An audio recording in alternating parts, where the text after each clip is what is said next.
Je ne suis archi pas d'accord. Moi, ça fait 3 ans que je me le coltine. Bon, je me suis peut-être un peu chauffé. Zola a dit j'accuse, moi je dis je m'excuse. On peut être grossier sur le podcast ou pas? C'est rajouter une cerise sur un tas de merde, mais ça fait pas un clafoutis. Il a pas sélectionné un quarterback, il a pris un manager de chez Burger King. Il n'a pas de charisme du tout. Salut à tous et bienvenue dans un nouvel épisode du Front Office. On se retrouve ce mardi 25 novembre pour faire le rewind de la semaine 12 de NFL. Et pour ça, du haut d'Alexandre. Salut Alex, comment ça va? Bah écoute, ça va, hein. Niveau sportif, c'est pas top, mais dans la vie de tous les jours, ça se passe bien. Donc, écoute, on a passé un bon petit week-end, mais en tout cas, ça va bien. Toi, t'étais pas mal aussi, hein, parce que t'as pas joué, donc toujours invaincu, j'ai envie de dire. Exactement, on n'a pas perdu sur le mois de novembre. On va espérer que le prochain match ce soit pareil, mais avec des matchs compliqués, hein. Si tu m'avais dit qu'au mois de novembre, on allait être invaincu après avoir joué les Bills et les Commanders en début de saison, je t'aurais pas cru. Mais c'est pas mal, ça avance tranquillement. Ça avance Il tranquille.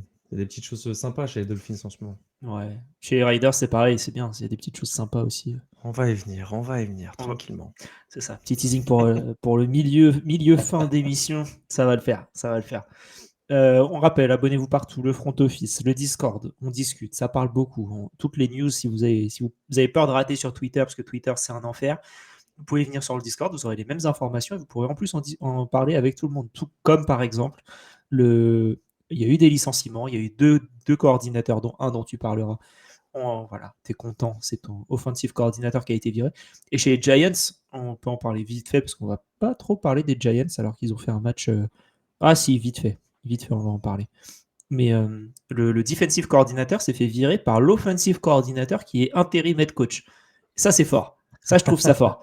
Dans un abus de pouvoir absolument dingue, il s'est fait virer et il a mis Shedur Sanders a été nommé starter devant Dylan Gabriel et devant le reste du marasme des QB de Cleveland.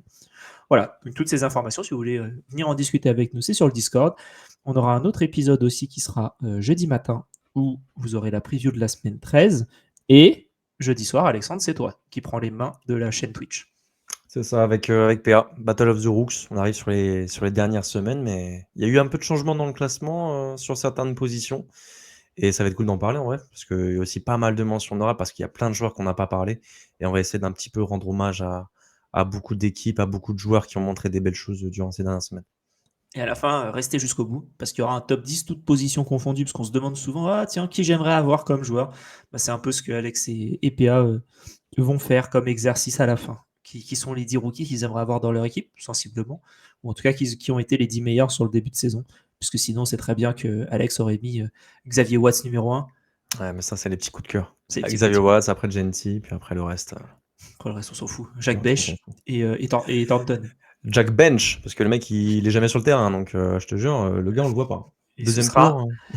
Exactement. Et ce sera un des sujets dont on parlera plus tard. Et dimanche aussi, l'enfer du dimanche sera de retour avec Guilty, Thibaut, Lala Packers, Doug, il me semble. Enfin, il y a une belle petite équipe sur. Voilà. L'équipe des darons, j'ai envie de dire, sera sur l'enfer du dimanche. Les papas, ils sont là, ils seront là dimanche. Donc voilà, mettez la cloche pour avoir les notifications de chaque épisode qui sort. Alex, je te propose qu'on commence le rewind tranquillement avec l'employé de la semaine. Mon contact à Washington dit qu'on n'a pas affaire à un élève, mais qu'on a affaire au professeur. Ce type-là est un professionnel. Pour l'employé de la semaine, on va se poser la question, qui est le joueur de la semaine, qui est le joueur qui nous a fait rêver, pour être poli. Et Alexandre, tu as un joueur que j'ai failli mettre. J'ai hésité entre le joueur que j'ai mis et le joueur que tu as mis. Oui, ça se... Voilà. Grosse performance de ton individu. Ah, c'était dur de ne pas mettre Jahmyr Gibbs, le running back des Lions, qui sort une performance une des meilleures de la saison. 15 courses, 219 yards, 2 touchdowns, dont le touchdown de la gagne en prolongation également. Et 11 réceptions, 45 yards aussi, un touchdown. Et très clairement, c'est un des meilleurs running backs de la ligue. Ça, on le sait maintenant depuis déjà l'année dernière. Ils avaient montré des très très belles choses. Et c'est un petit peu le poumon offensif de cette équipe des Lions, parce que quand lui, ça marche, j'ai l'impression que les Lions déroulent offensivement. Et très sincèrement, c'est un joueur qui est excellent sur plusieurs phases de jeu, notamment la passe aussi, parce que chez les running backs, c'est pas tout le temps le cas non plus. Et moi, ça me fait un peu penser à Alvin Kamara, comment il était dominant, ou à du McCaffrey dans ce même registre.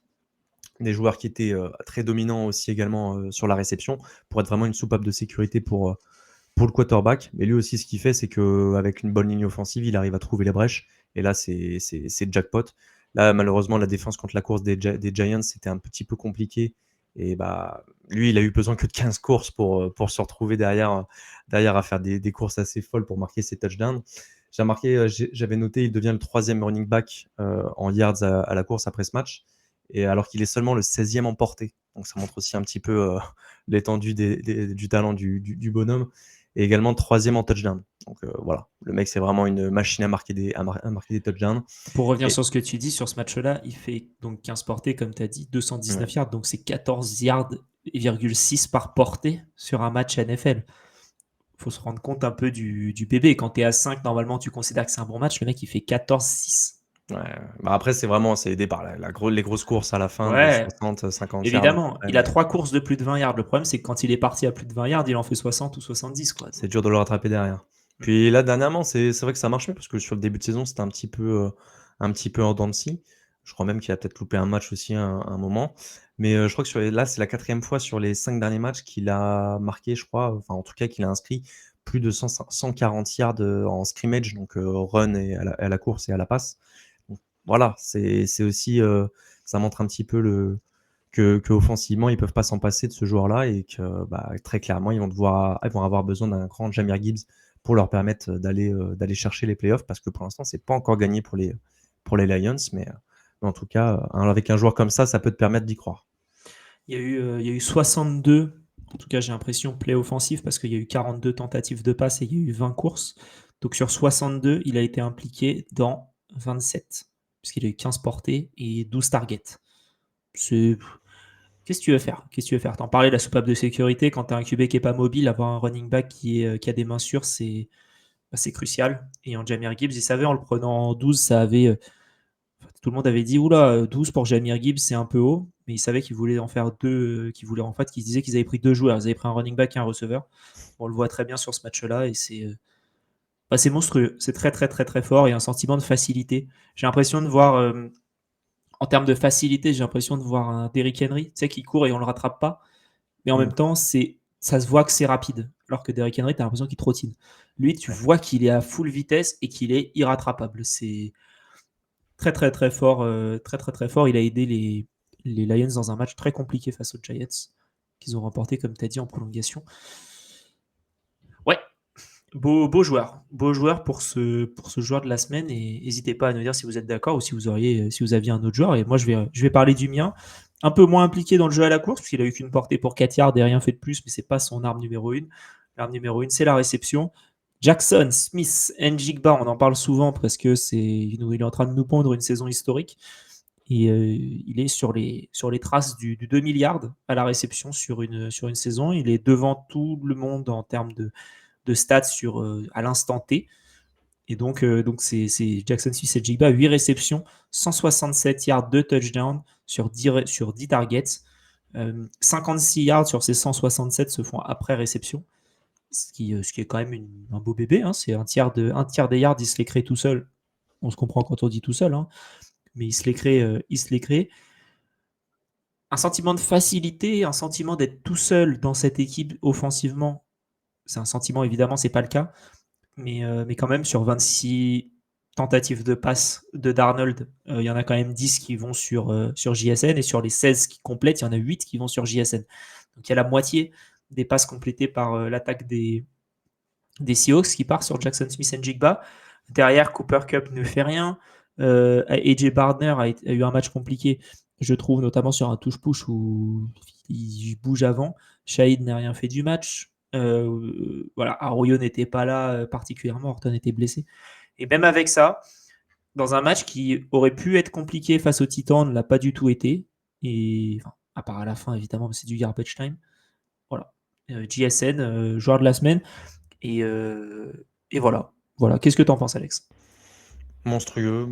J'ai regardé les stats, je crois qu'il a 1313 yards. Le deuxième, il est à 1054 au moment où on parle. Et Pukanakwa est le troisième avec 947, donc il met quasiment 400 yards au troisième poursuivant. Mais en tout cas, il fait une saison exceptionnelle. Et les Seahawks ont vite compris qu'il fallait bien le viser pour gagner des matchs. Et aujourd'hui, c'est ce qu'ils sont en train de faire, hein. C'est le point focal de cette offense. Tu l'as dit, là en plus avec les quelques absents, ça a été un petit peu compliqué pour trouver un deuxième larron qui puisse tenir un petit peu la dragée haute à Jackson Smith et Njigba. Mais en tout cas, voilà, pour l'instant, ça gagne les Seahawks. Là, c'était un petit peu plus difficile sur ce match, mais en tout cas, voilà, c'est vrai que là, sa réception sur son touchdown, où je crois que c'est 60 yards, une petite bombe de Darnold pour aller battre le safety adverse et derrière marquer. Enfin, en tout cas, franchement, c'était assez impressionnant. Et tu te dis que il est facile en ce moment, il réussit, tout ce qui touche devient de l'or. Et moi, franchement, j'espère qu'il continue comme ça parce qu'il peut marquer l'histoire et ça peut être incroyable de vivre ça cette année. Mais il est vraiment sur les traces des saisons, comme tu disais, de Cooper Kupp aux Rams où il fait quasiment plus de 1900 yards, etc. Donc, c'est vraiment des Calvin saisons de Johnson. légende. Calvin Quel- Johnson. Quel record, Jerry Rice qui était pas loin. Donc voilà, Et Michael il va Thomas. en profiter. Et je pense que les Seahawks ont compris parce que même s'il est pris à 2, il arrive quand même à se démarquer et à créer du grabuge. Ou alors ça permet à d'autres joueurs d'exister. Donc voilà, ils arrivent à gagner des matchs comme ça. Et félicitations en tout cas à JSN pour faire une saison de folie parce que c'est assez impressionnant pour nous spectateurs de voir des matchs comme ça. Exactement. Dites-nous en commentaire encore une fois qui est le joueur de la semaine selon vous. On pourra discuter avec vous. Dites-le nous dans le Discord. Ça nous fera plaisir que vous puissiez nous dire ça et qu'on en débatte, sachant qu'il y a d'autres joueurs dont on n'a pas parlé maintenant, dont on parlera un peu après dans d'autres rubriques. On en a deux en particulier dont on pourra parler. Un en attaque, un en défense. Et avant ça, on va aller ouvrir le gros dossier. J'ai un dossier énorme, plus gros que la terre, et je suis là, j'ai mal au ventre, je me dis, oh my god, je vais devoir le balancer. Et pour le gros dossier, on va voir un événement, match, blessure, décision arbitrale qui nous aurait marqué cette semaine. Et je vais prendre la main parce qu'en fait, on est sensiblement dans le même délire tous les deux sur ce dont on a envie de parler. Moi, je vais parler du choke à la fois des Colts et surtout des Eagles. Les Eagles menaient 21-0 face aux Dallas Cowboys, où tu sentais que l'atmosphère dans le stade à 22h était morte complètement. Tout le monde était en train de partir, ça donnait l'impression. Et il y a eu un réveil. Il y a eu un réveil du joueur de la semaine de Thibaut, qui était Dak Prescott, dont il aurait voulu parler, mais des empêchements de travail font en sorte qu'on n'est qu'à deux avec Alex. Mais Dak Prescott qui a fait un super retour, alors que les Eagles ont bien commencé avec un touchdown pour AJ Brown. Tu te dis attention, l'attaque va recommencer. Non, ça s'est très vite arrêté, et notamment une fin de match absolument catastrophique du côté des Eagles avec 2 fumbles d'abord sur une course de Saquon Barkley, ensuite sur un retour de punt qui a été fumble. Les Cowboys qui en profitent, qui marquent les points qu'il faut marquer au moment où il faut les marquer. Les Eagles qui étaient à 21-7 à la mi-temps perdent 24-21. Très très très compliqué. Et les Cowboys du coup qui passent en 5-5-1. Les playoffs au final sont pas si loin pour eux, ils sont à l'équilibre, tandis que les Eagles sont en 8-3, donc ça reste là, mais tu perds la tête de la... Enfin, tu l'avais déjà perdu, mais tu continues de perdre la tête de la conférence. Déjà sur ce match-là, Alex, est-ce que tu étais encore réveillé? Ou est-ce que tu regardais l'autre match dont tu parleras tout à l'heure à ce moment-là? Non, j'étais malheureusement sur l'autre match dont je parlerai. Du coup, je l'ai un petit peu vu d'un coin d'œil et puis je me suis rematé le résumé. Mais tu en as très bien parlé. Et puis moi, je voudrais un petit peu mettre l'accent sur cette autre attaque des Cowboys, hein, qui fait, je trouve, une très très bonne saison, une des meilleures attaques NFL. Je crois en termes de yards gagnés, ça doit être pas loin d'être la meilleure. Et, Encore 355 yards à la passe et 125 à la course. C'est ça, t'as retrouvé un jeu au sol avec du Javonte Williams, t'as des cibles avec CeeDee Lamb et surtout Pickens qui fait une saison stratosphérique, sa meilleure saison en carrière, et Prescott aussi qui revit, hein, comme l'avait dit un certain GG, il avait eu du pif pour voir un petit peu la saison de MVP, mais en vrai il était pas très loin de le penser parce que malheureusement en tout cas il y avait la défense qui portait un petit peu, qui aurait été un petit peu meilleure. Peut-être que Dallas aurait été bien mieux classé en tout cas sur les standings NFL. Là tu les vois en 5-5, pas très loin des Panthers qui jouent ce soir. Et les Lions aussi sont pas très loin, donc il reste encore une place peut-être à aller gratter, en espérant que la fin de calendrier soit un petit peu clémente. Alors je crois qu'ils affrontent la NFC West encore, donc là je l'ai pas sous les yeux, j'essaie de me le mettre sous les yeux, mais... De toute manière, le calendrier était compliqué, parce que les Giants avaient le calendrier le plus difficile et ils sont dans la même division, donc ça doit être un calendrier compliqué. Là c'est Kansas City, Détroit, Minnesota, Chargers, Washington et Giants. Donc, c'est pas non plus. Ouais, Il y a pas des il y a- cadeaux, quoi. il y a 2 matchs compliqués, le reste, ça peut le faire, on va dire. Il y a des matchs accessibles, en tout cas, si tu veux aller en playoff, tu peux. Je pense qu'ils finiront en positif. La question, c'est est-ce qu'ils finiront à 0,5 ou est-ce qu'ils finiront à 0,6 ou autre. Tu parlais de George Pickens rapidement avant que je passe à mon deuxième match, qui devient la soupape de sécurité, alors qu'il y a CeeDee Lamb dans l'équipe. C'est 9 sur 9 en target et en réception, alors que CeeDee Lamb, c'est 4 sur 11. 4 réceptions sur 11 targets. Alors, elles sont peut-être pas toutes attrapables, mais tout de même, ça reste un peu complicado côté CeeDee Lamb qui revient un peu difficilement de sa blessure. Et ensuite, le choke de tous les chokes, le choke qui a fait mal à une grande partie des fans de NFL, c'est les Colts. Les Colts qui menaient 29 en début de quatrième quart-temps et qui malheureusement se sont fait remonter de 11 points. Alors 11 points, c'est toujours c'est chiant, 11 points, tu te dis voilà. C'est pas énorme, quoi. C'est pas énorme, surtout tu fais rien du quatrième quart-temps. C'est assez malheureux, puisque le quatrième quart-temps, c'est en plus les Chiefs commencent par un fumble, donc tu te dis là c'est réglé. Non, derrière ça punt, touchdown, punt, field goal pour finir le match. Les Colts, on y croyait, et surtout on croyait, on était derrière eux. Voilà, là je vais utiliser ma casquette de j'ai envie de voir un autre Super Bowl que les Chiefs. Je pense que à la fin du troisième quart, tout le monde se dit les Chiefs c'est fini, ils iront pas en playoff cette année. Et là on se dit ils vont au Super Bowl avec un quart-temps et une prolongation d'écart. Ouais, c'est assez fou. Tu te dis que c'était un petit peu le moment, le carton qui a changé leur saison, j'ai l'impression. Ouais, ils auront pas la division parce qu'ils sont encore trop loin de Denver et je pense que Denver va l'avoir. Et ça risque d'être assez tranquille entre guillemets. 6-5, ils sont encore pas assurés d'être en playoff, mais il reste voilà, les Chiefs restent favoris dans quasi 95% des matchs qu'ils jouent. Il y a un monde où les Chiefs finissent en 5. Il reste 5 matchs, ils sont en 6-5. Voilà. En plus, c'est pas non plus, tu regardes le calendrier, ils ont quand même fait le plus gros du calendrier déjà, tu vois? Là, comme on a dit, ils vont faire Dallas. Match pas facile, mais la défense de Dallas, même s'il y a eu des bons ajouts durant ces dernières semaines, en tout cas avec Quinnen la Williams trade deadline, qui a fait un super match d'ailleurs contre les Eagles. et qui même contre les Raiders aussi, hein. Bon, après, c'était pas compliqué, tu me diras. C'était les Raiders. Toi, t'aurais fait un bon match contre les Raiders. C'est pas impossible, mais tu Houston qui revient bien, on va peut-être en parler après. Et après, pour moi, de compliqué, tu as Chargers qui en vrai sont tapables. Je pense que les Chiefs sont favoris, mais surtout Denver. Où là, en avant-dernière semaine, ça peut être le match pour aller chercher la div. Ça peut être le match bien intéressant. Mais après, derrière, tu fais Tennessee, Las Vegas. Ouais. Tu n'auras plus rien à jouer en dernière semaine. Donc bon, des équipes qui visent déjà la draft à ce moment-là. Je pense qu'en vrai, ils ont quand même un calendrier assez abordable. Donc tu peux te dire qu'ils peuvent finir avec au moins 10 victoires. Encore. Ouais, exactement. En tout cas, moi, de mon côté, c'était plus le prisme des Eagles et des Colts qui lâchent des points en route encore. Et je trouve ça un peu dommage. Surtout les Colts qui ont eu une victoire référence, surtout, je trouve. Enfin, 2. Ils ont battu les Chargers, ils ont battu les Broncos. Ça leur aurait fait du bien, je pense. Ils sont toujours en 8-3, mais là, je pense que plus personne n'en a peur dans cette AFC. Et les Eagles, c'était là, et normalement, c'est le genre de match que tu gagnes. C'est le genre de match qui est difficile et que tu gagnais en début de saison et que là, tu gagnes pas. Donc voilà, voilà de mon côté. Toi, de ton côté, tu veux aussi parler de matchs qui. Ah, c'est pas des matchs dont tu veux parler, c'est plus au classement, c'est ça?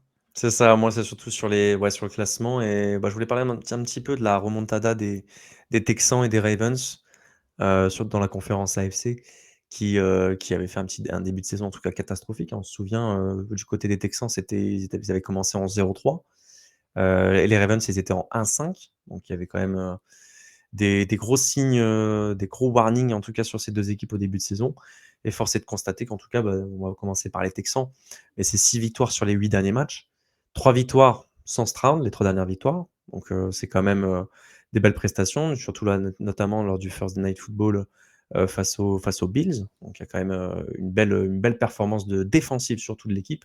Parce que c'est vraiment ce que je voulais mettre un petit peu l'emphase dessus, c'est la défense pour moi qui porte cette série de victoires, ou en tout cas cette équipe des Texans pour aller potentiellement en playoff. Et pourquoi pas y croire dans cette division où il reste encore les 2 affrontements face aux Colts, qui vont être clairement des éléments majeurs dans la course à l'AFC Sud. Donc voilà, moi je voulais mettre un petit peu l'emphase là-dessus, hein. C'est quand même l'équipe qui encaisse le moins de yards en NFL. Troisième défense en termes de balance des turnovers. Donc, il y a quand même une escouade avec les Calen Bullock, les Stingley, Kamari Lassiter, etc., qui, sur le backfield défensif, se régalent un petit peu niveau interception. Et derrière, en tout cas, sur le front seven, tu as Daniel Hunter, Will Anderson qui mange comme il faut, en tout cas au niveau des sacs et au niveau des pressions. Et c'est un enfer d'avoir cette défense face à soi. Donc vraiment, c'est une équipe ultra dangereuse. Alors même si l'offense s'est un petit peu améliorée, ça reste une offense un petit peu toujours un petit peu en dents de scie, hein. Je pense notamment le jeu au sol qui a jamais vraiment été établi cette année. Je crois qu'ils ont aucun coureur qui a couru plus de 100 yards cette année. Donc voilà, Non, c'est parce qu'ils l'échangent. toujours un peu compliqué. Ils ont essayé Chubb, ils ont essayé Marks. Je crois qu'ils en ont essayé un Chubb en autre. plus, il est out pour la saison, quasiment, je crois, ou en tout cas, il va plus revenir. C'est Woody Marks qui prend les portées principales. Il y a Mixon on sait toujours pas ce qu'il devient. C'est compliqué. Ah non, c'est Mixon, je crois, qui est out pour la saison. Je crois que c'est plutôt On Mixon. sait pas. Ouais, je sais pas s'il était out pour la saison réellement, mais je crois qu'il n'y a pas de date de retour pour lui. Ouais. Et ils s'en sortent ces Texans. Ouais. Avec du cœur. Et franchement, moi, Daniel Hunter, c'est un des joueurs que je préfère voir jouer en défense. Le mec, il est clean. Il court, il te flingue le QB. Et puis après, allez, tiens, je te mets un petit coussin pour que tu poses ta tête.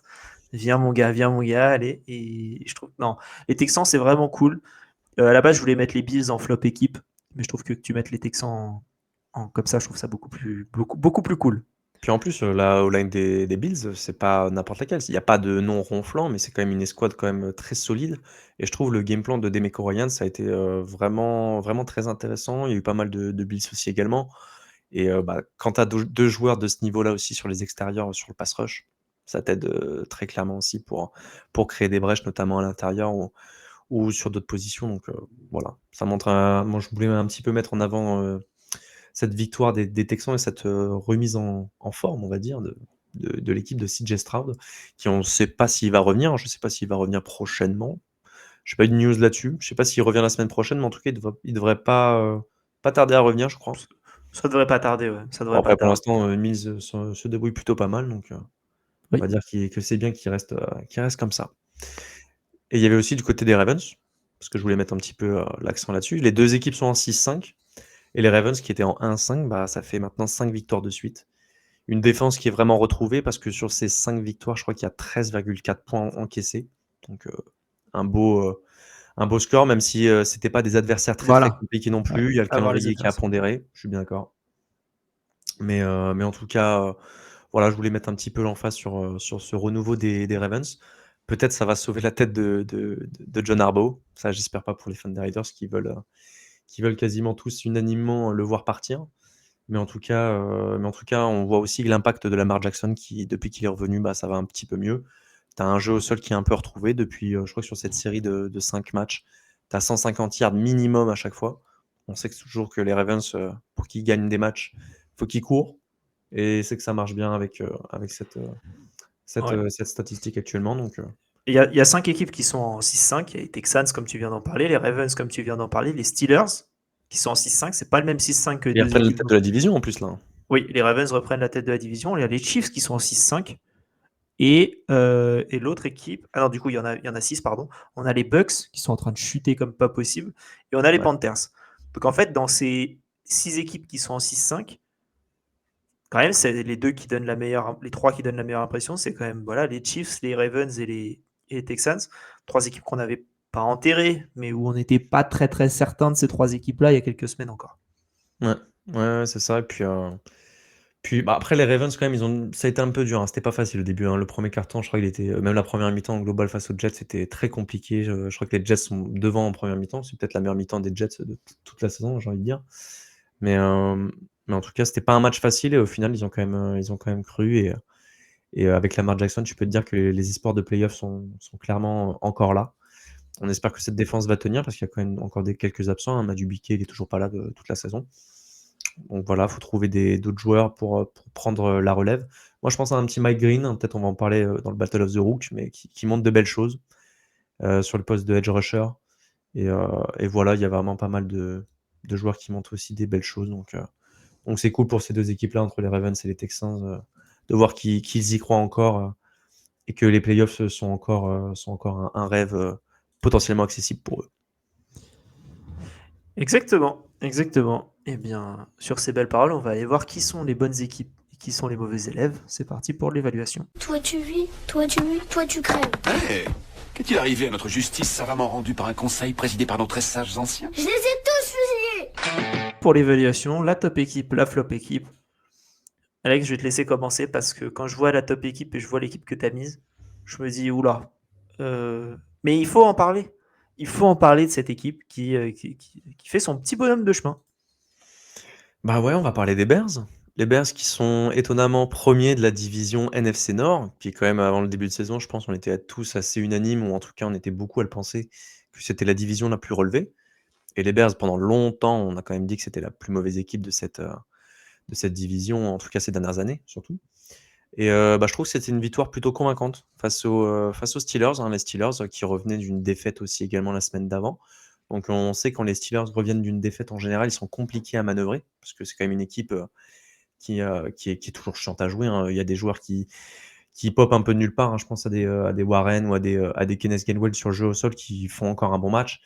Et cette équipe, malgré l'absence de Aaron Rodgers qui n'était pas là, c'est Mason Rudolph qui a pris le relais, bah, c'était quand même une équipe qui était compliquée à manœuvrer. La défense qui reprend un petit peu des couleurs, même si c'est pas encore parfait du côté des Steelers. Mais cette équipe des Bears, bah, je trouve qu'elle était cohérente. Tu as un jeu au sol qui était pas incroyable aujourd'hui, mais tu as fait confiance à Caleb Williams et à ses cibles. Donc tu as du DJ Moore, Odunze, Loveland et Burden, qui étaient vraiment les 4 cibles principales, vraiment sur ce début enfin en tout cas sur l'avant-saison dont on attendait beaucoup et qui peut-être pour certaines ont un peu déçu. Mais là tu sens que ça commence à reprendre un peu des couleurs. Et là je trouve par exemple un Colston Loveland, le tight end rookie, bah, vraiment fait des très belles choses. Il a marqué un touchdown en plus sur ce match-là. On voit de plus en plus un Burden dans cette escouade offensive. Donc vraiment c'est une équipe de plus en plus cohérente et qui provoque aussi beaucoup de turnover, hein, je voulais le dire, mais c'est quand même l'équipe numéro 1 en termes de différentiel de turnover. Donc je crois qu'ils sont à plus 16, un truc comme ça. Ils ont un nombre d'interceptions, mais délirant. Et pourtant, l'attaque, elle enlâche du ballon en plus, hein. Ouais, c'est pour ça, il y a quand même pas mal de fumbles de Caleb Williams ou quelques interceptions par-ci par-là. Mais tu vois, par exemple, sur les fumbles, bah, il y a encore un fumble de Swift, un fumble de Williams qui est crado, mais vraiment en red zone. Enfin, en tout cas, en red zone, dans sa propre end zone. Mais tu as quand même des joueurs comme Tremon Edmunds qui n'était pas là, mais qui est quand même à 4 interceptions. Tu as Kevin Bayard qui a aussi pas mal d'interceptions. Pareil, Nashon Wright qui fait une interception sur ce match-là, mais qui en est déjà à 4 aussi. Donc c'est une équipe qui. Et elle est belle, fait confiance, l'interception. hein. Si vous ne l'avez pas Magnifique. vue, allez Voilà. la voir. Mais oui, sur ce match-là, comme tu dis, il y a 2 fumbles perdus et le différentiel de turnover, il est de 0. Ah ouais, parce qu'il récupère aussi un fumble de je sais plus qui fait un fumble du côté des Steelers. Mais oui, un fumble et c'est Metcalf qui fait un fumble. Ouais, c'est ça, c'est ça. Mais en tout cas, voilà, c'est une équipe qui est cohérente et je trouve que l'impact de Ben Johnson, en tout cas sur Caleb et sur l'offense, se voit, mais vraiment depuis pas comparé à l'année Ah non, dernière. c'est Rudolph. C'est Rudolph, pardon. Qui fait le fumble, ouais. Qui fait le fumble. Mais tu vois, par exemple, un Caleb Williams, bah, je me suis noté qu'un petit peu, je le voyais de plus en plus target le milieu du terrain. On sait que c'était un peu un de ses défauts en college et sur ses premières années en NFL. Et bah, là, il target de plus en plus le milieu du terrain. Il fait confiance à des Loveland, à des DJ Moore, à des Burden, à des Udunze dans ces zones-là, hein. Je pense notamment au touchdown qui est à peu près à ce niveau-là au milieu du terrain où il trouve sa cible et il fait confiance à la lecture qu'il a. Donc voilà, c'est vraiment une équipe convaincante, même si Caleb fait encore des erreurs, hein. C'est un jeune joueur, ça on le sait. Mais je trouve que voilà, Ben Johnson a réussi à créer une ossature offensive qui fait vraiment plaisir. Cette défense, à défaut d'être une lockdown défense comme certaines peuvent l'être, bah, c'est une défense opportuniste. Et bah, ça fait le taf pour être en 8-3 aujourd'hui. Ok, yeah. C'est fou. C'est fou quand même. C'est les Bears. Compliqué, mais 8-3. Ouais, c'est. Putain, comme tu dis, hein, dans cette division où tu pouvais penser que les Vikings allaient être mauvais, mais de là à dire que les Bears allaient être premiers devant les Packers et les Lions, il fallait se lever de bonne heure en début de saison pour y croire. Mais bien joué. 31-28 face aux Steelers. De mon côté, une équipe qui ne surprend plus personne, mais quand même, faut en parler parce que c'était un des matchs de la semaine. C'était les Rams qui recevaient les Tampa Bay Buccaneers. Et si vous vous êtes endormi à 3h du matin, vous avez pu voir qu'il y avait 31-7 à la mi-temps. Et franchement, c'était une démonstration de football de la part des Rams, que ce soit offensivement ou défensivement d'ailleurs, hein, parce que Baker Mayfield, il est à 9 sur 19, ensuite il sort, mais 9 sur 19, 41 yards, un touchdown, 2 interceptions, 2 sacs, un passer rating pour Baker Mayfield de 32. 32, c'est quand même assez catastrophique, c'est-à-dire que les deux QB, donc l'autre c'est Teddy Bridgewater, les deux QB ont 95 en passer rating, parce que l'autre est à 63. Donc compliqué. J'ai été sur le live des Ballers le mercredi.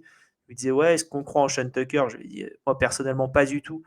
Et il fait 12 pour 42. Donc compliqué face à ces Rams.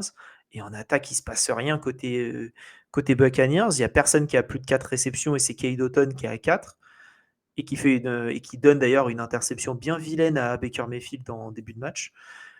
Mais de l'autre côté, tu as le MVP de la ligue, Matthew Stafford, 25 sur 35, 273 yards, 3 touchdowns et une facilité, une connexion avec deux joueurs. Nakua sur tout le... En fait, j'ai l'impression que Nakua, c'est un peu le JSN de cette équipe, dans le sens où il fait tout le taf et ensuite, c'est quelqu'un d'autre qui prend le touchdown. Il s'avère que c'est tout le temps Adams qui prend les touchdowns. Ça, c'est fou, ça. Le play, quand ils sont à 1 yard, on dit qu'on veut bannir le touche-push parce que c'est infernal. Mais leur play, il est infernal. Tu sors sur la droite pour Adams ou à gauche en fonction d'où il est sur le terrain. Tu la lances en lob, ce sera touchdown à chaque fois. Et si tu défends trop ça, ils courent et c'est fini aussi. Donc ils sont... Pour moi, là, les Rams, je vois personne en NFC qui peut les arrêter pour aller jusqu'au playoff. Pour l'instant, en tout cas.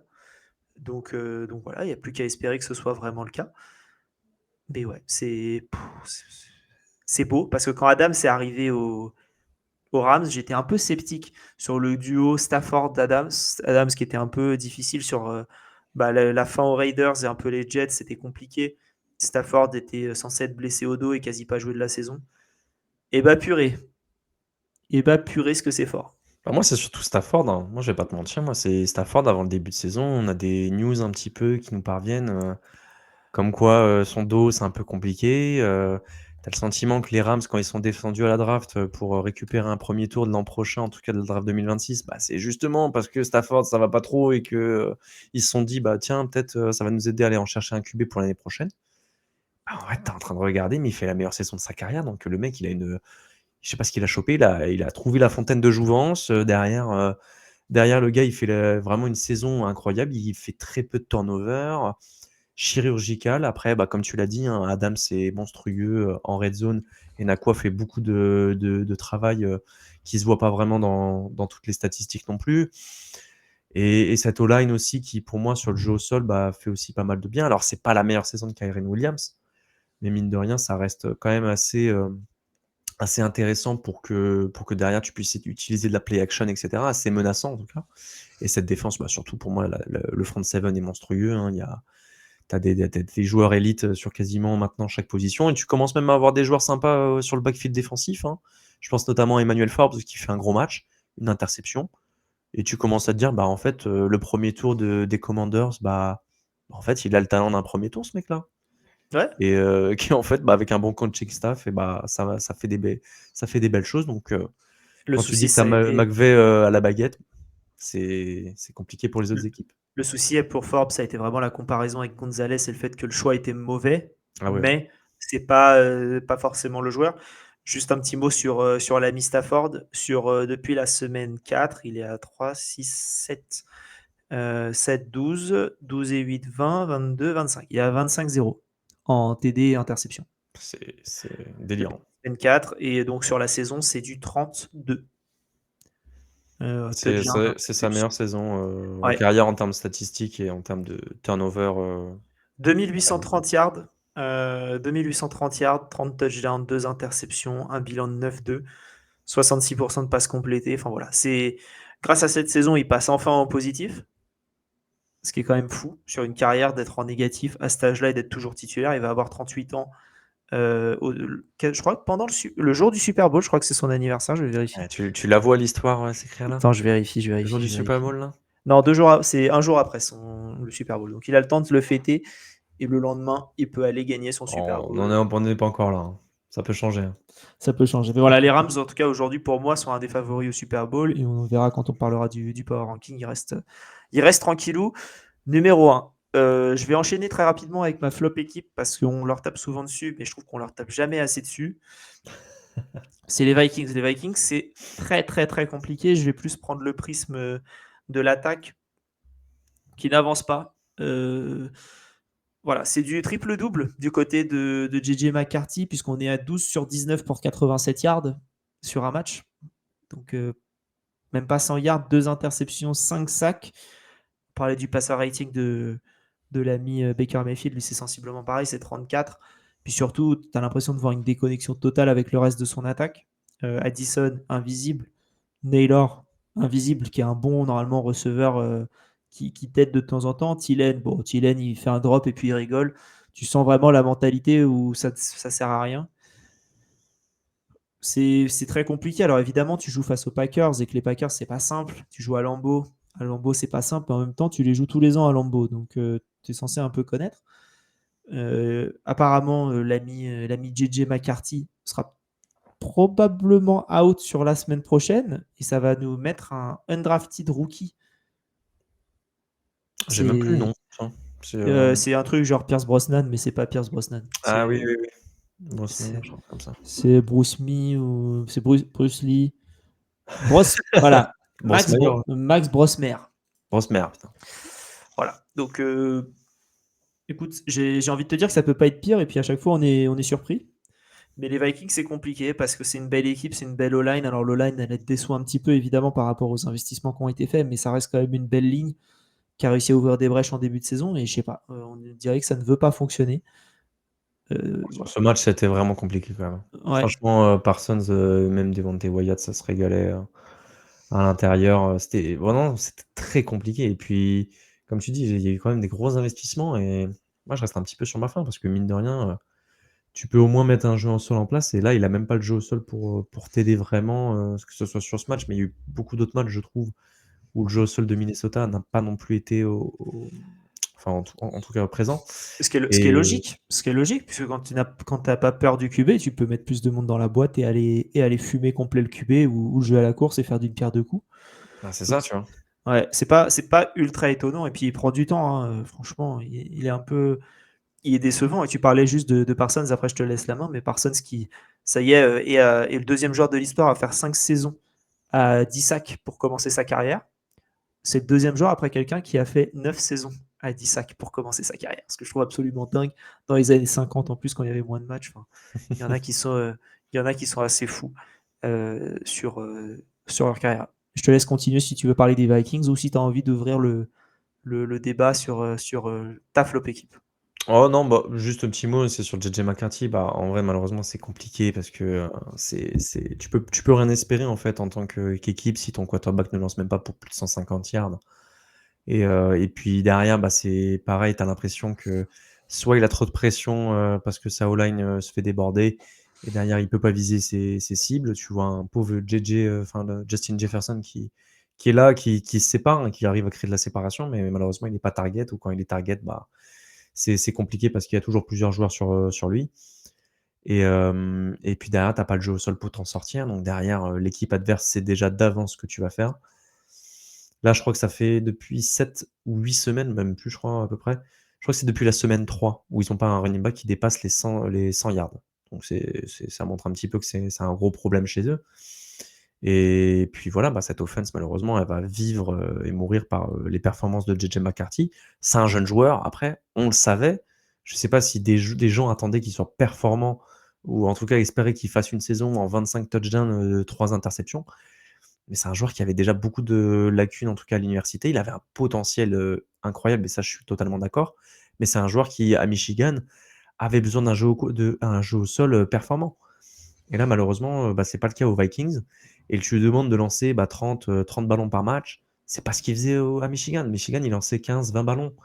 Donc, faut pas non plus être étonné des performances, en tout cas de JJ McCarthy, parce qu'on le savait, c'était un jeune joueur. Il a que 22 ans. Hein. Il a que 22 ans, donc il reste encore beaucoup de temps. Il faut lui laisser le temps de progresser et espérer que ça se passe bien pour les Vikings et les fans des Vikings. Ouais, il est en 2-4 sur cette saison. avec 6 touchdowns et surtout 10 interceptions. Ouais, compliqué l'ami JJ McCarthy. Est-ce que tu aimerais l'avoir dans ton équipe, JJ McCarthy? Franchement, j'hésite, hein, parce que, en vrai, oui, parce que je me dirais qu'il y a du potentiel et que j'ai pas un mec de 35 ans où j'ai plus rien à espérer derrière, tu vois.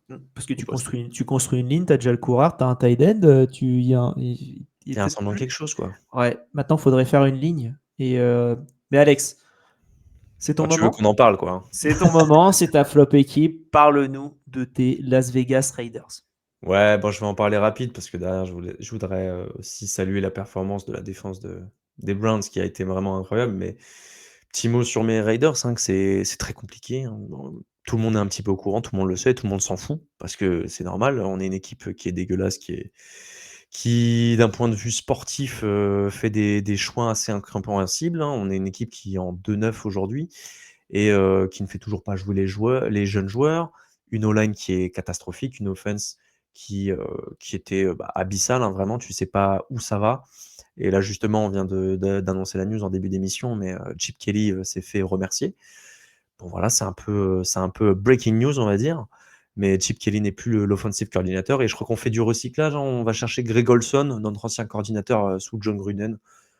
Bon, voilà, on sait que ça va pas non plus aller très, très haut, je pense de ce point de vue-là.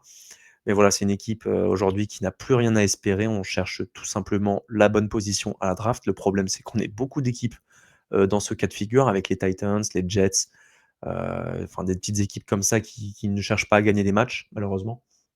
Mais en tout cas, voilà, entre Pete Carroll que toute la fanbase veut voir partir, hein, je me fais un petit peu porte-parole de la fanbase parce qu'on discute souvent sur le dis enfin, en tout cas sur Twitter, à parler et cetera, mais on est tous un petit peu circonspects parce qu'on espérait en voir en tout cas une mentalité, différente des années précédentes et là, c'est tout l'inverse qui se passe. C'est même pire encore qu'avec Antonio Pierce. C'est là, limite, les joueurs, ils ont même plus envie de se battre. Tu as l'impression qu'on se sabote tout seul, alors que pourtant tu as toujours Max Crosby qui essaie de faire ce qu'il peut. Tu as des joueurs, avec qui tu peux croire, hein, le Ashton Genty qui fait ce qu'il peut avec les targets qu'il a et moi je trouve qu'il est très mal utilisé. Mais après, c'est aussi une question de schéma et de ligne offensive aussi parce que la ligne offensive est catastrophique. Mais pareil, on fait pas jouer les joueurs, aux bonnes positions donc voilà. Il y a un problème au coaching staff, faut vraiment changer ça. Il y a un problème de talent, mais ça on le savait.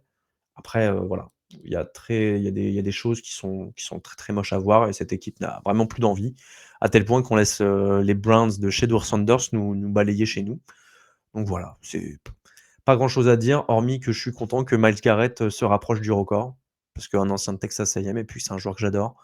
Donc il a fait 3 sacs sur ce match, voilà. Il s'est régalé, face, au petit protégé, Forsyth le tackle gauche qui remplace Colton Miller parce que blessé. Et que nous, on veut pas faire jouer des rookies, donc on fait jouer un mec qui a déjà prouvé qu'il était nul en NFL. Mais bon, ça c'est Pete Carroll, ça c'est l'avis de Pete Carroll, hein. Oui, mais c'est pour pas être déçu, Alex. Ouais, voilà, moi j'aurais préféré qu'un rookie se prenne ça, une performance comme ça, mais au moins tu as peut-être l'espoir de te dire, peut-être ça va être un match qui va le faire progresser, tu vois. Ah, j'ai vu Mais quelque bon, chose, mais non. Non, mais non. non, là tu sais déjà que tu vas rien voir en termes de progression, enfin bref. Mais du coup, voilà, la défense des Browns, pour un petit mot pour eux, qui a été assez impressionnante sur ce match-là. Mais bon, après, c'est pas très difficile, mais cette D-line, je crois, 10 sacs, c'était monstrueux. Et aussi, Shedeur Sanders qui fait sa première victoire en tant que quarterback titulaire et qui vient, comme tu l'as dit en début d'émission, d'être confirmé en tant que quarterback titulaire aux dépens de Dylan Gabriel. Voilà. Ce qui n'est pas une mauvaise chose, hein. Oui, un petit peu plus d'upside. Après, Gabriel, on connaît ses limites et malheureusement, je pense que ça se résumera à un backup en NFL. Mais bon, Ce qui est déjà bien. Ce qui est déjà bien, backup en NFL, hein. Ça veut dire c'est que c'est ça. parti des 64 meilleurs QB au monde. Oui. Après, si tu as le salaire qui va avec en plus, Ouais. ça peut aller, hein. Ouais. Oui. Oui, ça devrait le faire. C'est le genre de joueur qui aura peut-être une chance quand il sera free agent en plus. Donc, espérons. Mais c'est vrai que Myles Garrett, c'est fou. Tu parlais de Myles Garrett, 13 sacs du coup sur les 3 derniers matchs, ce qui fait que s'il avait commencé sur les 13 matchs sur les 13 sacs sur les 4 derniers matchs, s'il avait commencé la saison il y a 4 matchs, il serait toujours leader en sacs. C'est assez dingue. Le deuxième en sac, c'est Brian Burns qui a 13 sacs en ce moment. C'est dingue. dingue. C'est dingue. Là, il va Allez, chercher le record, hein. Je sais pas si le record, il est à 22-5 du coup. 22-5, à il la reste 6 matchs. C'est à la fois TJ Watt et à la fois Michael Strahan. il reste 6 matchs. Et j'ai fait le calcul en rigolant dans le Discord, mais s'il continue sur la vitesse de ses 4 derniers matchs, il devrait finir à 37. Aïe. Voilà. Et il y a les Titans, notamment, qui arrivent. Donc, il y a les Titans, il y a une O-line des Bills qui est un peu décimée. Il y a les Bears, où Caleb Bah, Williams, Bears, je pense. c'est C'est comme une, non, non, c'est Nolan, ça une va. belle O-line, mais l'ami Caleb, il aime prendre son temps. Ouais, c'est vrai. C'est vrai qu'il Donc, y aura ces petits moments-là. il y a des petits paramètres. Il y a des petits paramètres à prendre en compte. Alex, on va pouvoir passer maintenant au 2-minute warning, qui sera peut-être encore une fois un 10-minute warning, mais on va voir combien de temps on arrive à faire. C'est parti.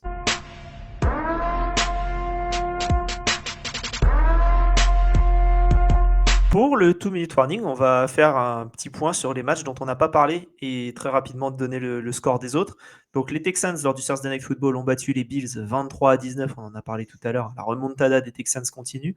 Les Ravens, pareil, mais cette fois c'était lors du Red Zone, qui ont battu les Jets 23-10. Les Bears 31-28 face aux Steelers. Les Patriots, on n'en a pas parlé, se sont défaits du match piège contre les Bengals 26-20. Les Patriots qui sont en 10-2, Alex. C'est assez fou en vrai, ouais, en y repensant en tout cas, quand tu te disais en début de saison, les Patriots allaient finir en 10-2 mi-novembre. Je pense qu'on n'était pas beaucoup à y croire. Là, c'est vrai, comme tu as dit, c'est un match piège parce que les Bengals, ça reste quand même une bonne offense et il y a quand même beaucoup de yards. Alors, ils avaient de la chance, c'est que Ja'Marr Chase était suspendu, donc bon, et que Higgins s'est blessé, je crois, en cours de match. Ouais. Donc voilà, ça t'aide quand même pas mal. Et puis en plus, je crois que Joe Flacco, à un moment, il lâche une interception, mais qui est vilaine, horrible. C'était pick six en plus. Hein. Pick 6 pour Carlton Davis. Et puis derrière, t'as réussi. C'était pas incroyable parce que Non, offensivement, les Patriots, c'est Jones. Ah, c'est Jones qui fait. Ouais, qui pick fait le six pick six. Ok. Ouais. Et comment ça s'appelle? Offensivement, c'était pas incroyable, en tout cas en début de match surtout. Après, tu as réussi à mettre un petit peu des choses en place, surtout bien target tes tight ends. Tu sais que c'est un peu compliqué, c'est un peu un des talents d'Achille de cette équipe des Bengals. Donc voilà, ils ont réussi à mettre en place leur jeu. Et puis bon, c'est passé un petit peu ric-rac, mais c'est passé quand même. Et les Bengals ont quand même eu l'opportunité de gagner le match, mais ça n'est pas arrivé. Exactement. Les Patriots confirment que c'est les premiers de leur division et les premiers de la conférence. Ouais, et les Bengals qui sont en 3-8, qui vont retrouver Joe Burrow la semaine prochaine, mais sans T. Higgins qui est blessé et déjà annoncé out. Et les Patriots, je sais plus contre qui ils jouent la semaine prochaine, mais quoi qu'il arrive, ça risque d'être un beau match. Attention, contre qui vont jouer les Patriots? Suspense. Et ce sera contre les Giants en Monday Night Football. Donc je retire tout ce que j'ai dit il y a 2 secondes. Parce que je suis pas sûr que ce sera un top match, même si match les suivant, Giants, quand même, ça va. Hein. c'était sympa avec un Jameis retrouvé qui a fait quand même un beau match, mais ils ont perdu 34-27 face aux Lions. Les Packers ont battu 23-6 les Vikings. Les Chiefs 23-20 face aux Colts, on en a parlé. Les Seahawks, on en a parlé aussi. 30-24 face aux Titans. Et ensuite, on sent qu'on n'est pas resté longtemps sur les matchs de 22h, puisque les Jaguars ont battu les Cardinals 27-24. J'ai aucun mot sur ce match-là. J'ai vu que des bribes en red zone et je me suis pas allé amuser à regarder. Je sais pas si toi, oui. Moi, ce qui m'a marqué, c'est le petit pick 6 de Walter Nolan, là, le defensive tackle rookie. Oui. Après, hormis ça, derrière, c'était un peu un match où t'as l'impression que les Cardinals avaient plus trop envie, en tout cas. J'ai l'impression que cette équipe, malheureusement, va repartir sur un nouveau cycle, alors qu'il y a quand même des belles choses. Hein. Il y a quand même quelques petits joueurs sympas dans cette équipe. Et tu te dis que leur bilan est un peu décevant. En tout cas, leur saison est très décevante. Et malgré un bon backup avec Jacoby Brissett, et c'est un petit peu compliqué pour cette équipe. Et puis tu as les Jaguars qui sont des opportunistes sur cette année. Et je trouve qu'ils profitent pas mal des erreurs des adversaires, même si Trevor Lawrence, pareil, arrive. En fait aussi pas mal, mais voilà, sur ce match-là, il en a fait un peu moins que d'autres, donc ça leur a permis de gagner. 3 TD, 3 interceptions pour Trevor Lawrence sur ce match-là. Ça fonctionne, ça gagne. Les fou de Jaguars ils arrivent quand même à gagner alors qu'il fait 3 interceptions quand même.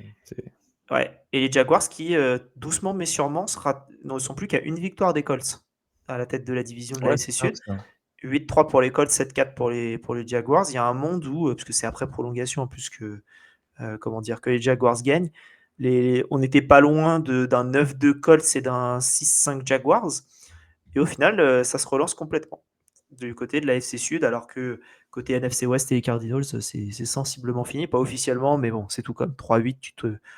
Ah, on revient pas. On revient pas d'un 3-8. Hein. Il n'y aura pas de médaille de bronze pour les Cardinals.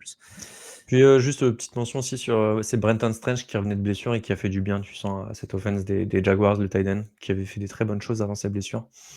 Voilà, tu sens que aussi le trade de Jacoby Meyers, etc., vu qu'il y a la blessure de Travis Hunter, on est au courant, et aussi maintenant Brian Thomas qui était blessé aussi pour ce match. Voilà, le fait d'avoir un Jacoby Meyers dans le coin, Brenton Strange qui revient, Parker Washington qui est toujours là.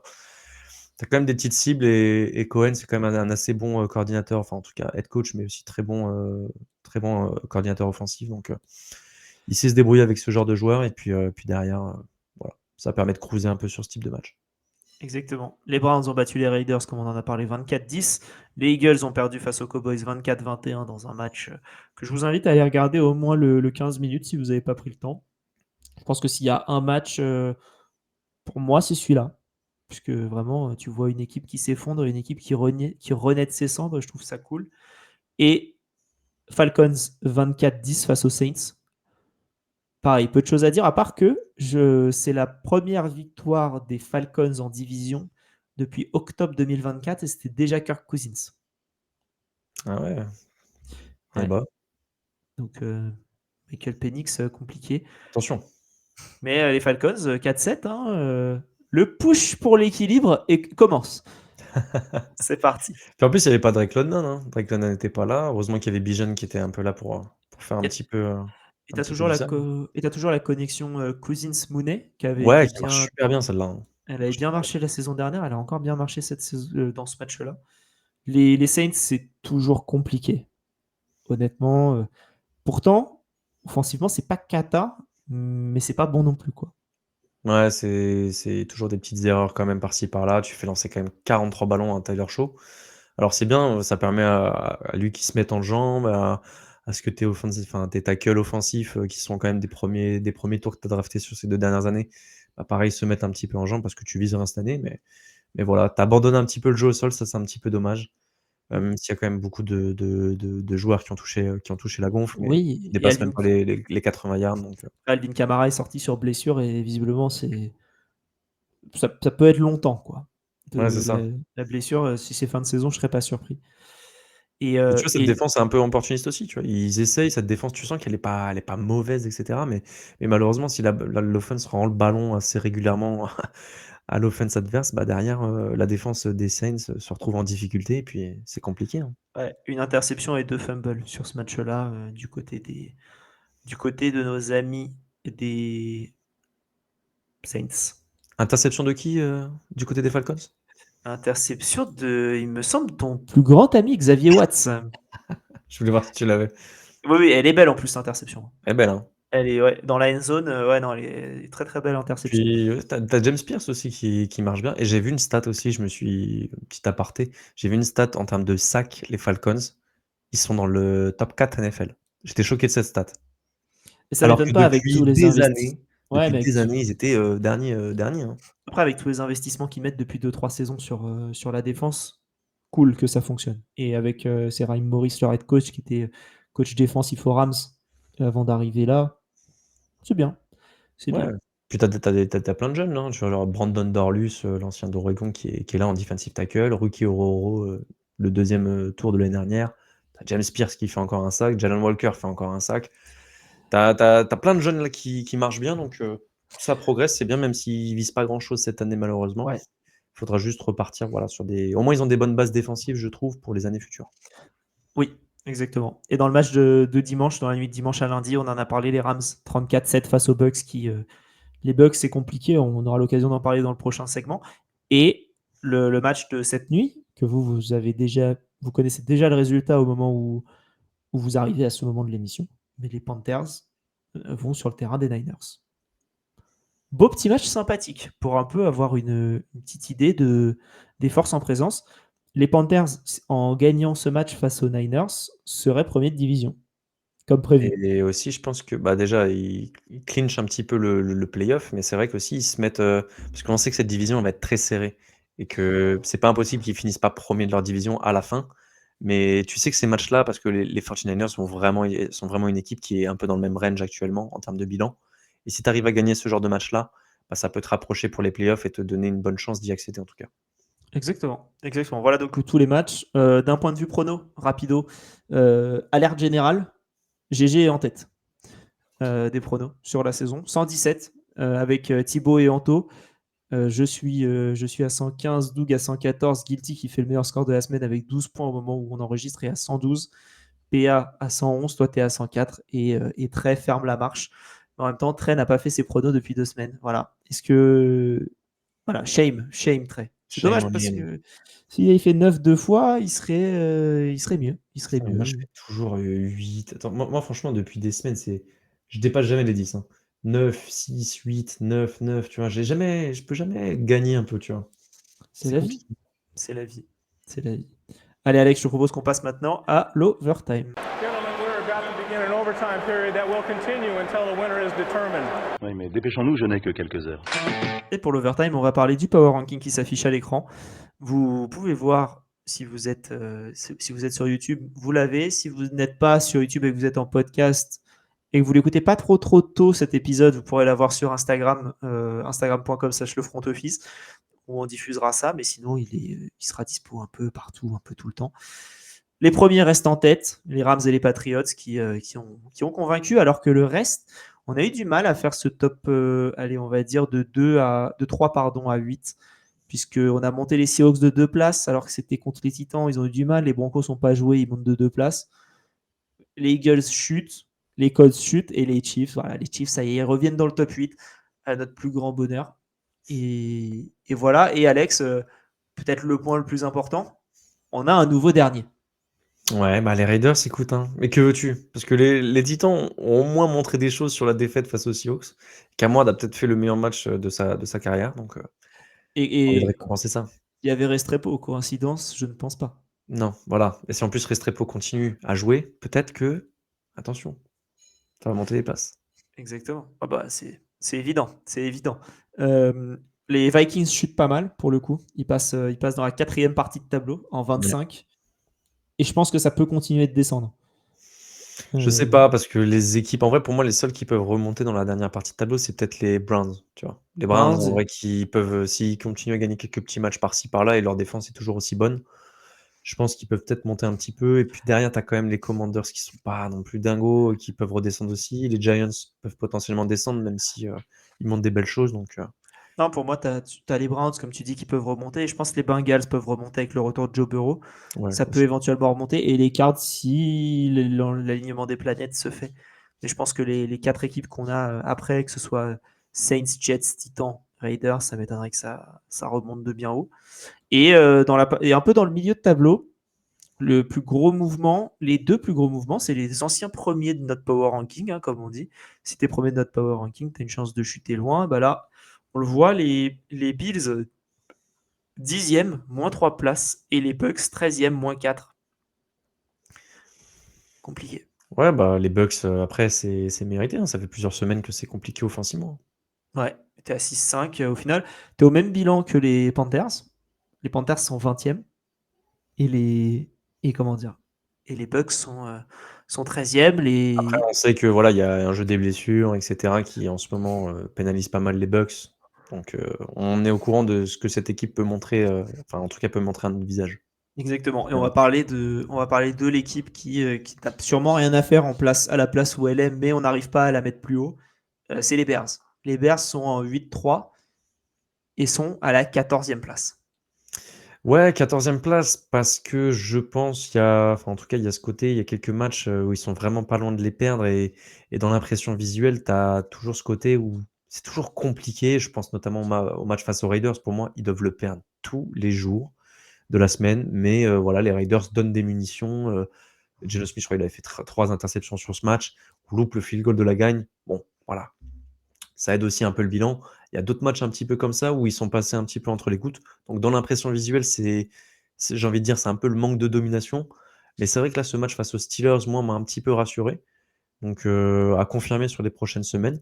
Et si à la fin, ils gagnent la division, en tout cas, ils gagnent la division, voilà, faudra les féliciter. Il faudra féliciter Ben Johnson et Caleb Williams. Donc Donc vraiment, cette équipe des Bears, c'est vrai qu'elle est compliquée à analyser un petit peu, je trouve. Exactement. Une autre équipe dont tu avais envie de parler dans ce Power Ranking? Non, bah après, voilà, le petite remontée des Ravens en 16e position, qui passe juste devant les Steelers, comme du coup dans la division, même s'ils ont le même bilan. C'est les Ravens qui, pour l'instant, ont la tête dans la division. Ça va être intéressant de suivre, je pense, ces deux équipes dans leurs divisions respectives, parce que voilà, ça va être serré, je pense, jusqu'au bout. Et puis voilà, c'est un petit peu les autres équipes, et peut-être les Panthers qui peuvent monter aussi, à voir en fonction du match de cette nuit. Ouais, je pense que ça va être compliqué de. Ouais, on va voir, mais les Niners là qui sont en 12 au moment où on enregistre et les Panthers en 20. Je t'avoue que j'espère juste une victoire des Niners pour qu'on ait rien à toucher. Voilà, sinon, il va falloir faire des calculs d'apothicaire de oui, mais les Niners, ils ont fait ci, ils ont fait ça, donc machin. J'angoisse. Tu m'étonnes. En tout cas, voilà, n'hésitez pas à nous dire en commentaire ce que vous pensez de ce Power Ranking. Est-ce qu'il y a une équipe qui est trop haute? Est-ce qu'il y a une équipe qui est trop basse? Dites-le nous, discutons-en. Et voilà, faites ça partout. On est là sur tous les réseaux sociaux, @le front office. Parlez-en sur le Discord. On a un canal réaction. Vous pouvez parler avec nous des épisodes. Et voilà, prochain épisode, c'est le preview des matchs de.